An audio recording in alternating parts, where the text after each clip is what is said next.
Independents are abandoning Donald Trump in droves. In fact, pollsters now believe that there is no floor below which Donald Trump is not bound to fall with independents.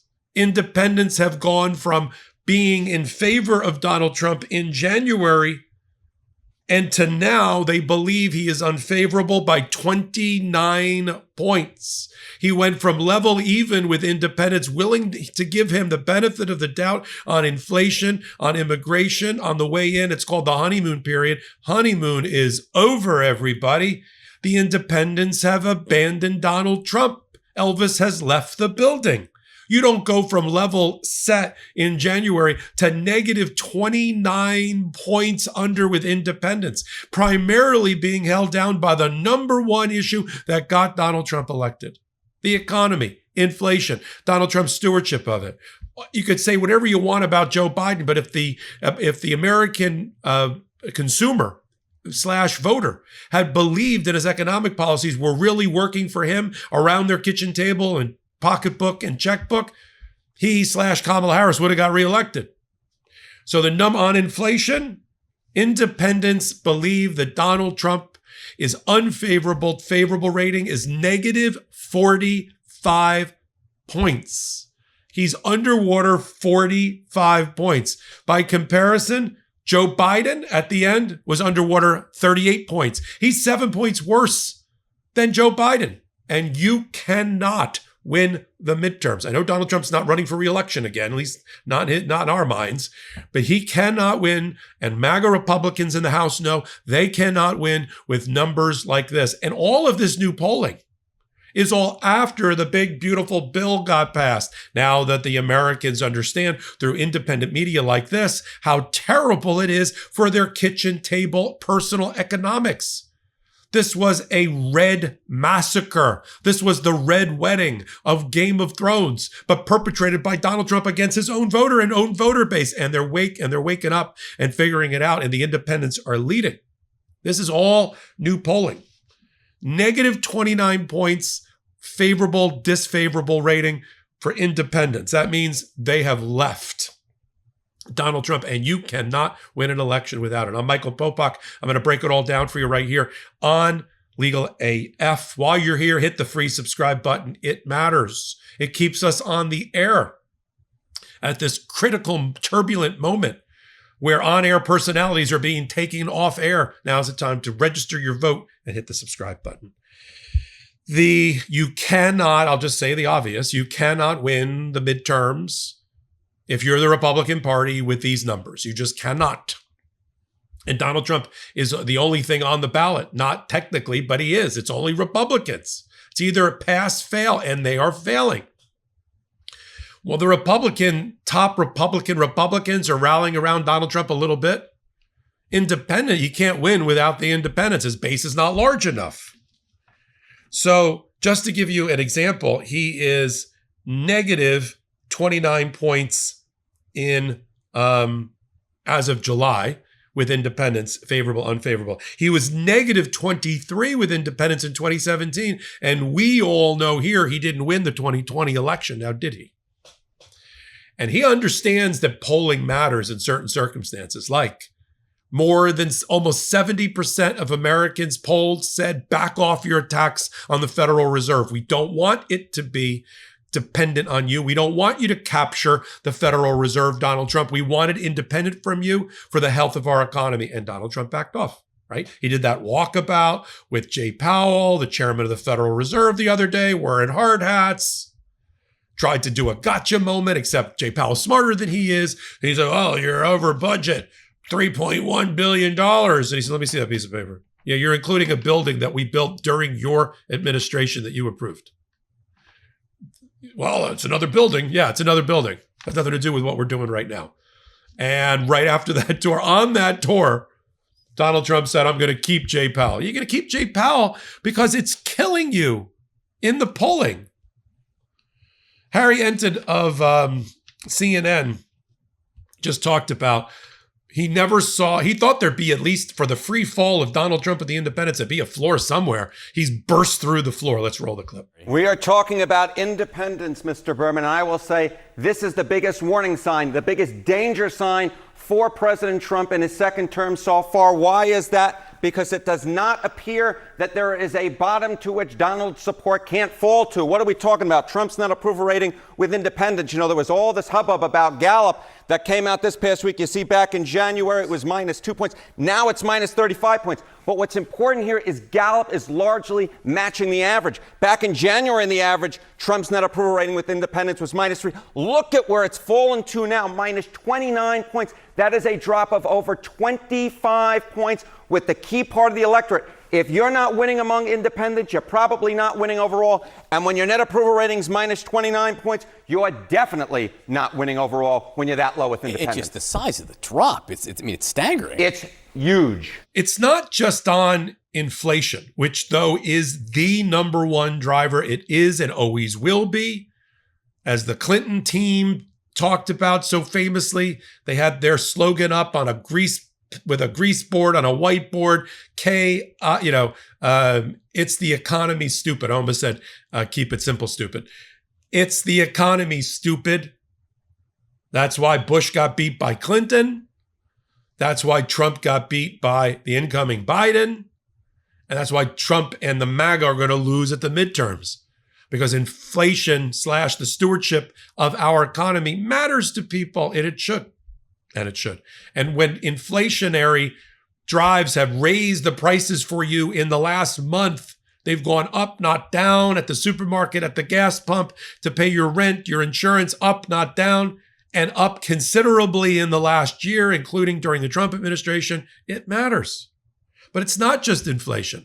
So all the polling I'm giving you, the negative 29 points for the independents, is all since after the big, beautiful bill was passed and the other clawback money taken away from things that people like, including in red states like National Public Radio and PBS and the rest.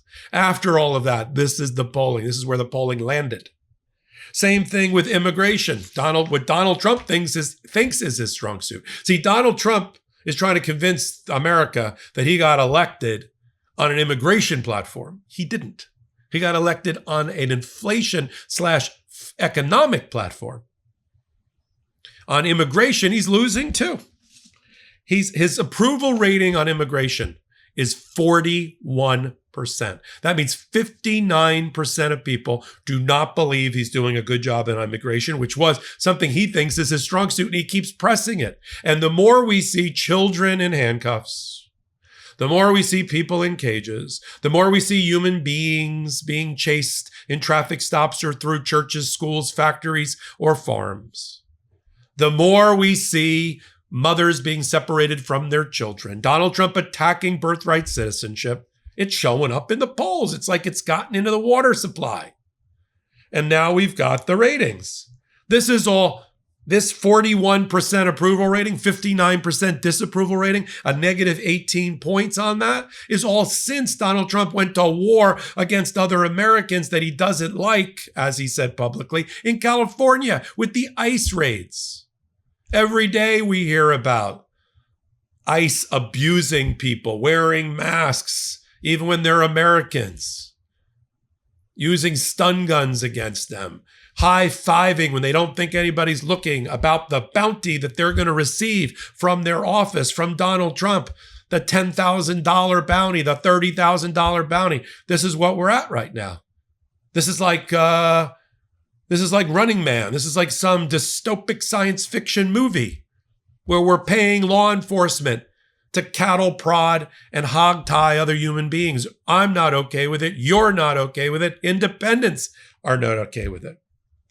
Even the Epstein files, which we talk about a lot here, because it goes to corruption, it goes to a moral blind spot, it goes to lack of ethics, it goes to the unsuitability of the person in the Oval Office, the tone from the top, so we need to talk about it. The cover-up around the Epstein pedophile files and Donald Trump being in them, as we know now, and how he's handling that, even though it's not a major driver for the polling, it still matters to people when they're asked. And only, get this number, only 16% of people approve of the Epstein file handling by the Trump administration. 16. That means none of MAGA. Because MAGA is so wrapped around their axles with their own conspiracy theories. They can't even keep them straight, It just morphed from Pizzagate, Democrats running a child pedophile ring out of pizza parlors in Washington involving the Clintons and cannibalism. I'm not making this up. This is QAnon. Morphed into Jeffrey Epstein, right? And the cover-up of people in power positions, a pedophile ring, right? Same sort of story as Pizzagate, just morphed. Jeffrey Epstein being involved with the Israeli Mossad, Donald Trump trying to cover it up, MAGA not liking Pam Bondi, MAGA not liking Kash Patel, and nobody likes how the Epstein files are being handled. So even on that number, you have only a 41% approval. On Epstein, you have a disapproval rating of only 16% believe that the Epstein files are being properly handled, a 50% disapproval rating on the Trump administration. You put all this together, this is all people care about. You say you're Mr. Financial Stewardship. There's a reason, as I've said before, that even the Trump administration doesn't call it Trumponomics, because it's not working. Because all of this esoteric tariffs are going to be good for you, the Commerce Secretary says, as his family business bets against them. Just wait. We're cutting all these deals. I've only seen 3 deals announced, and they're all terrible. I don't know, Indonesia, Japan, and the Philippines. That's not going to help me. While we crap on the 27 countries of the European Union with tariffs, Mexico and Canada, our major trading partners, that matters to me.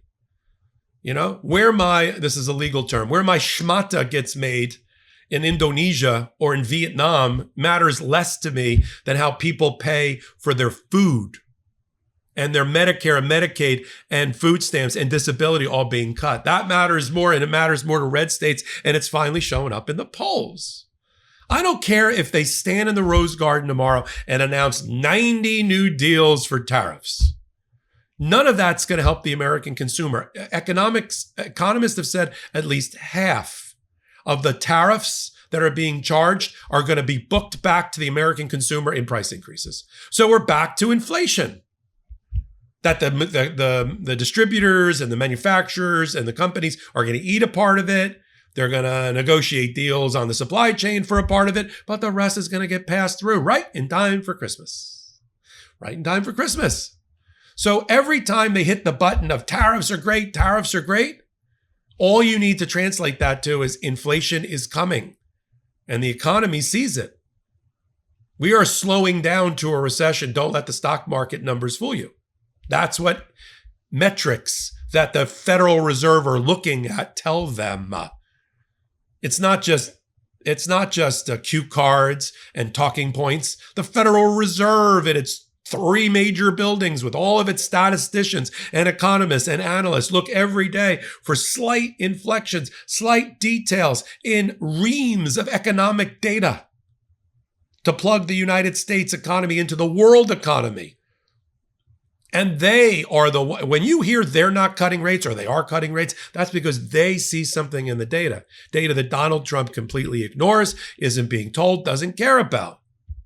And the tariffs are not raising enough money to replace the internal revenue that's being lost by tax cuts. And the American people know it. And that's why these numbers are so important. I'm going to continue to follow polling. It's not just because it's not Popokium. I'm not trying to blow sunshine here. You know I don't do that. This is the motivating factors to have it show up at the polls at the midterms, which are now more around the corner than they were before. We're a year away, year and a half away from the midterms. Midterms start now with voter registration in your state. And we'll continue to follow it all. I'm glad you're here. Hit the free subscribe button. Help continue to grow this pro-democracy channel. Come over to Legal AF, the Substack. We got a Legal AF, the Instagram. We got it all. One-stop shopping, law and politics. I curate it. I'm Michael Popok. Until my next report. Can't get your fill of Legal AF? Me neither. That's why we formed the Legal AF Substack. Every time we mention something in a hot take, whether it's a court filing or a oral argument, come over to the Substack. You'll find the court filing and the oral argument there, including a daily roundup that I do called, wait for it, Morning AF. What else? All the other contributors from Legal AF are there as well. We got some new reporting. We got interviews. We got ad-free versions of the podcast and hot takes. Where? Legal AF on Substack. Come over now to free subscribe.